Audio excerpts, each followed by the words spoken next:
हाय दोस्तों। मेरा नाम अभय है और आप देख रहे हैं मेरा यूट्यूब चैनल। आज बात करते हैं B1 B2 के स्लॉट्स के रिगार्डिंग और क्या उनके डॉक्यूमेंट्स हैं, क्या आप जब बायोमेट्रिक इंटरव्यू देने जाते हो तो आपको क्या क्या डॉक्यूमेंट्स ले जाना चाहिए। क्योंकि मेरे पास में कई बार ऐसे कॉल आते हैं कि सर हम डॉक्यूमेंट्स क्या क्या ले जाएं जब हमारा बायोमेट्रिक है इंटरव्यू होता है। और भी कई क्वेश्चन रहते हैं क्लाइंट्स के जो हम आगे डिस्कस करेंगे, मैं आपको बताऊंगा, जिससे आपको बहुत इजी हो जाएगा कि B1 B2 के लिए क्या क्या डॉक्यूमेंट्स चाहिए रहते हैं और जब फॉर्म फिलअप करते हैं तब क्या क्या डॉक्यूमेंट्स लगते हैं और एक आईडी क्रिएट करने में क्या क्या डॉक्यूमेंट्स लगते हैं। जैसे सपोज़ करिए आप दिल्ली में रहते हो या चंडीगढ़ पंजाब। अब क्लाइंट्स को क्या है कि बायोमेट्रिक इंटरव्यू जो है 5 लोकेशन पे होते हैं, दिल्ली, मुंबई, चेन्नई, कोलकाता, हैदराबाद। इसके अलावा और कहीं नहीं होता बायोमेट्रिक इंटरव्यू। तो ऐसा होता है कि बायोमेट्रिक जैसे दिल्ली का हो गया, इंटरव्यूज़ का कभी कभी बाई चांस सेम लोकेशन के नहीं मिलते।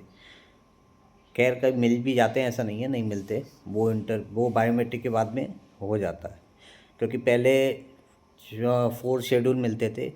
अब जो नया पोर्टल है उस पर केवल जो है 2 ही शेड्यूल मिलते हैं, तो बहुत काफ़ी टफ भी हो जाता है। हाँ, तो क्या होता है कि बायोमेट्रिक में जो है आपका दिल्ली हो गया, इंटरव्यू उनका कोलकाता आ गया, तो लास्ट जो शेड्यूल बचता है बायोमेट्रिक के बाद में आफ्टर 24 आवर बाद वो चेंज होने के बाद में आपको सेम लोकेशन का मिल जाता है। तो उसमें कोई परेशानी वाली बात नहीं है, घबराना, मिल जाता है आराम से। तो अब इनके डॉक्यूमेंट्स के रिगार्डिंग बात कर लेते हैं। जो DS-160 है उसका रूल बहुत ही इंपॉर्टेंट होता है पहली बात तो। और बायोमेट्रिक के लिए मैं आपको डॉक्यूमेंट बता देता हूँ। सिर्फ आपके पासपोर्ट लगता है, DS-160 का कंफर्मेशन पेज लगता है, जिसको विदिन 1 मंथ के अंदर फिलअप कर लेना चाहिए। और तीसरा जो डॉक्यूमेंट है वो आपका अपॉइंटमेंट कंफर्मेशन पेज। ये 3 डॉक्यूमेंट्स बायोमेट्रिक के लिए। इंटरव्यू के लिए मैं बात बताऊंगा, वो मैं उसका अलग से वीडियो क्रिएट कर दूंगा। चलिए मैं इसी में बता देता हूँ आपको। तो इंटरव्यू के लिए आपको जो है, जब आपका इंटरव्यू होता है तो इंटरव्यू में आपको सबसे पहले तो डॉक्यूमेंट्स आपके ये 3 चीज़ें तो चाहिए पड़ती हैं। पासपोर्ट साइज फ़ोटो नहीं चाहिए पड़ती है। जो है आप अगर वर्क करते हो कहीं पे भी किसी भी कंपनी में, तो आपका पर्पस क्या है जाने का, एक तो या फिर घूमना है B1 B2 पे, और आपको बिजनेस भी करना है उसी में, तो वो उसके लिए एक तो आपको चाहिए आपकी जो है कंपनी का एक तो लेटर चाहिए। दूसरा आपको, आप जहाँ पे प्रॉपर्टी आपकी प्रॉपर्टी है, इंडिया छोड़ के आप जाओगे नहीं, तो आपकी प्रॉपर्टी के डॉक्यूमेंट्स, आपकी FD वगैरह है, और आपके जो भी हैं जो भी आपके एसेट्स वगैरह हैं, और आपका राशन कार्ड है, आपकी कोई पॉलिसी वगैरह है, तो ये सब डॉक्यूमेंट्स, सैलरी स्लिप भी है उसमें, इनकम, और 6 मंथ का आपका बैंक स्टेटमेंट सबसे इम्पोर्टेंट है, और 2 साल का ITR।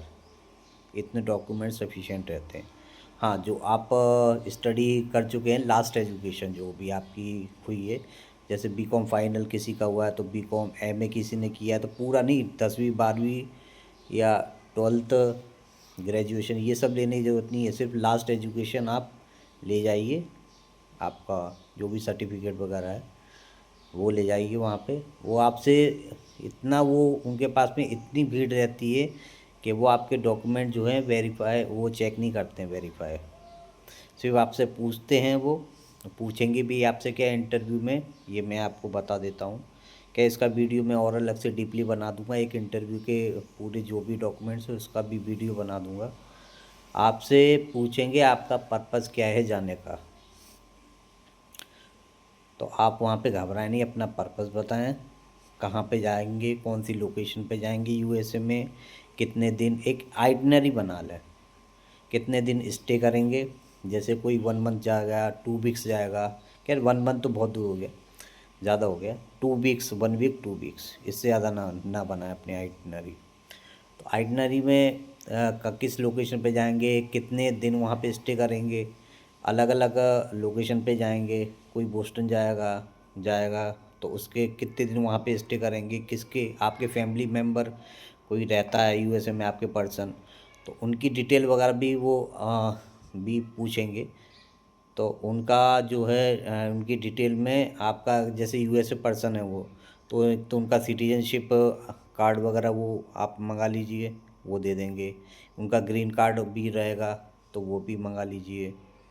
और उनका जो भी है वहाँ पे बैंक स्टेटमेंट वगैरह, अगर वो आपकी वो आपको स्पॉन्सरशिप कर रहे हैं तो उनके डॉक्यूमेंट में जो भी लगता है, 6 मंथ का बैंक स्टेटमेंट, आईटीआर उनका भी लगता है, और उनका एड्रेस प्रूफ भी लगता है। वो सब उनसे डॉक्यूमेंट्स वगैरह आप मंगा लीजिए। अगर आप ही आप खुद का वो स्पॉन्सरशिप कर रहे हैं तो फिर आपका 6 महीने का बैंक स्टेटमेंट, 2 साल का आईटीआर। और अगर आप जैसे आपको बिजनेस करते हैं तो उसका जीएसटी लग जाएगा। ये सिर्फ एड्रेस प्रूफ के लिए रहता है कि आप इंडिया वापस आओगे, आपकी एसेट्स है, संपत्ति छोड़ के आप जाओगे नहीं, आपके फैमिली मेम्बर ही हैं। जैसे किसी की शादी अभी हुई है, 1-2 साल हुआ, तो कभी कभी क्या होता है कि वो मैरिज सर्टिफिकेट भी मांग लेते हैं। और इसमें जैसे किसी का तलाक भी हो जाता है। मेरे पास में ऐसे भी केस आए हैं, जैसे किसी का तलाक हो गया, 5 साल हो गए, 3 साल हो गए, 6 साल हो गए, उसकी फैमिली वहाँ पे, बच्चे उसके यूएसए में रहते हैं, अब उनको जाना है, ट्रैवल करना है। तो इसमें क्या होता है कि वो आपसे मैरिज जो डाइवोर्स सर्टिफिकेट है वो भी मांग लेते हैं कभी कभी प्रूफ के तौर पे। ऐसा देखा है मैंने। तो मेरे पास में ऐसे भी केस आए हैं। तो इसलिए आप ये सब डॉक्यूमेंट्स तैयार रखें, परेशान ना हो, आराम से। और जो बायोमेट्रिक और इंटरव्यू है, इन दोनों के बीच में बैक टू बैक डेट अब नहीं मिलती। तो इसके लिए तो आप भूल जाइए कि आपको बैक टू बैक डेट मिलेगी। आपको बायोमेट्रिक इंटरव्यू में कम से कम 5 दिन का डिफरेंस मिलेगा, और सेम लोकेशन पे भी मिल जाएगा, कोई बड़ी बात नहीं है। नहीं भी मिले तो बायोमेट्रिक के बाद में इजी रहता है। अगर आपसे ना हो तो मैं आपका अपॉइंटमेंट बुक करके सब प्रोसेस हम करते हैं, कर देंगे हम। और जो भी आपको फॉर्म फिलअप करवाना है, शुरू में फॉर्म फिलअप के लिए आपका ईमेल आईडी, कॉन्टैक्ट नंबर और पासपोर्ट, ये 3 चीज़ें, डॉक्यूमेंट्स आप हमें, मैं आपको व्हाट्सअप नंबर दे दूंगा। अगर आपको फिलअप करवाना तो आप खुद से भी कर सकते हो या फिर हमें दे सकते हो। पूरा प्रोसेस बहुत ही इजी रहता है, कोई ज़्यादा डिफ़िकल्ट नहीं है। आप किसी कंसल्टेंसी के थ्रू भी जा सकते हो।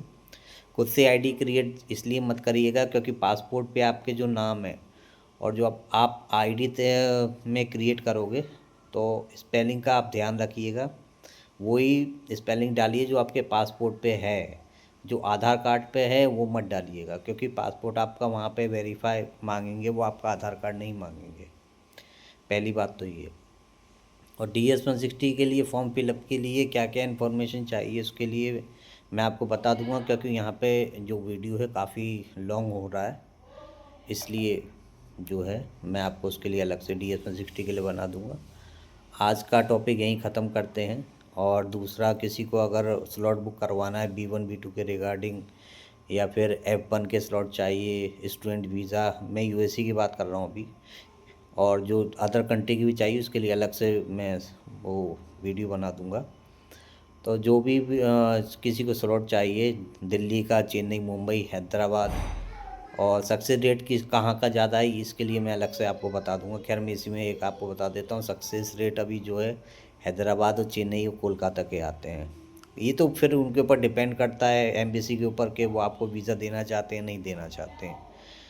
ये उनके मूड के ऊपर डिपेंड करता है। फिर तो आप कहीं से भी हो, 5 लोकेशन पे किसी पे भी चले जाइए, वहाँ पे आपका कैंसिल हो जाएगा, रिजेक्ट हो जाएगा। अगर आप प्रॉपर सही ढंग से इंटरव्यू की तैयारी करके नहीं गए, या फिर आपने कोई गलत उनको डॉक्यूमेंट बता दिया, या फिर नहीं बता पाए अपने बारे में ढंग से, तो पूरा उनके ऊपर 90% डिपेंड करता है। खैर मैं आपको इंटरव्यू की भी तैयारी करवाते हैं हम, और आपके स्लॉट भी हम आपको कम से 1 हफ्ते के अंदर बुक करके 10 डेज़ का प्रोसेस में मैं आपको सब कुछ दे दूँगा पूरा। तो आज का वीडियो यहीं ख़त्म करते हैं। Thank you.